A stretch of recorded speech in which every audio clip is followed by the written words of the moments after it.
This tutorial looks at diver safety, and we just want to pick out a couple of key factors to consider when you're doing your underwater survey dives. It goes without saying that we follow normal safe diving practices, so we'd like you to dive with a buddy rather than alone. And we also want you to plan the deepest dive of the day so that it's the first dive that you carry out. In terms of planning your dives, we want you to use dive tables or at least your dive computer. And the parameters for both you and your buddy should be a maximum depth and a dive time or bottom time. A couple of things that I really want to pick out on these survey dives is being careful to avoid sawtooth dive profiles, and also monitoring your depth, your time and your air supply during your dive.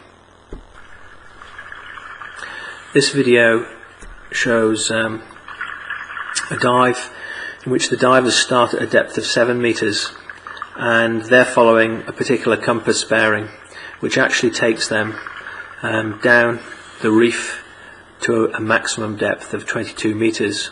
For this particular transect it was a long one at 50 meters, so therefore it's going to take you further away from that 7 meter mark and potentially into deeper water.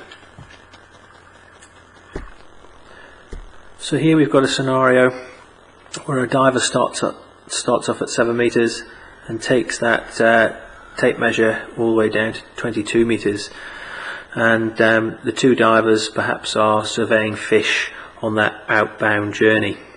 It would then be important to take in the reel on the return journey, at which time they might be surveying a different species. So what we're saying here is the outward journey would be surveying fish, and the return or journey back would be surveying crayfish.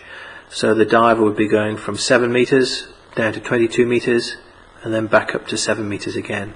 So that's quite an acceptable dive profile.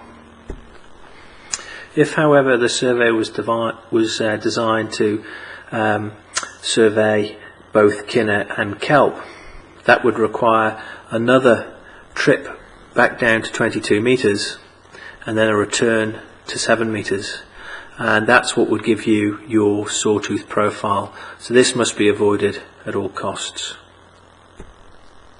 So here's a strategy to try and stay safe on your dives.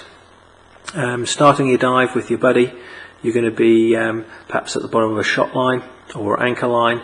There you'd be checking and monitoring your equipment before the start of the dive.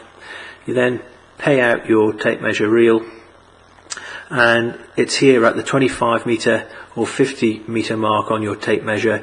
This is when you check with your buddy the depth, time and your air supply.